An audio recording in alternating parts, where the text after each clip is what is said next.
Romade got punished for every single thing his father didn't do. He literally had to pay for every mistake and every disappointment his mother experienced. He was paying for a crime he didn't commit. So I watched Teacher's Boy, currently streaming on Biodun Stevens TV on YouTube. Now let's get right into it.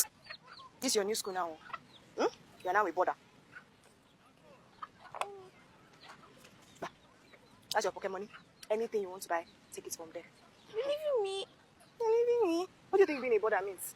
So the story follows Romade, who is born to this single mother, a woman who couldn't separate her pain from parenting. She literally transferred all the aggression she felt for his father onto the boy until she finally gets to abandon him at a boarding school just because she wanted to get married to this man.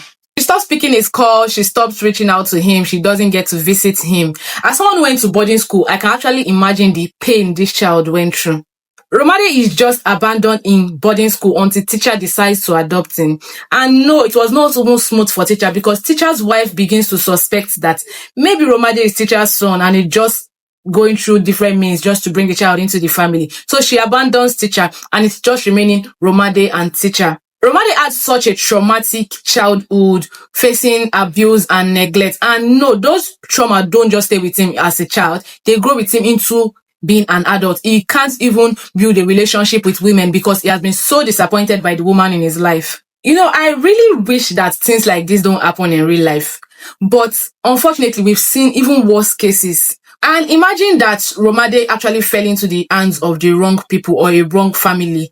Imagine teacher was actually a terrible person who took Romade in and started abusing him.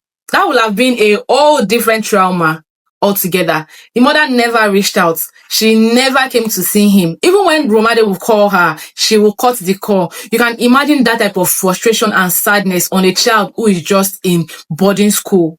While I understand the struggle of raising a child alone as a single mother, I do think that your child should come as a full package with you. Any man that wants you and doesn't want your child definitely is not the man for you. The anger I felt when Romade's mother came back years later and tried to get into his life, I felt that anger physically because personally, I would never have forgiven that woman. And I'm glad how this movie ended. It didn't give us, oh, I'm reuniting with my mother. No, I loved and absolutely loved how this movie ended. It's such a terrific story. It's a beautiful story. I absolutely loved this movie. It was I've forgiven you, but I still need you to stay away from me situation. And I absolutely loved that. If you've not seen this movie, it's currently streaming on YouTube and I suggest you check it out. And if you have seen it, let me know your thoughts in the comment section. What did you think about Romade's mother's return?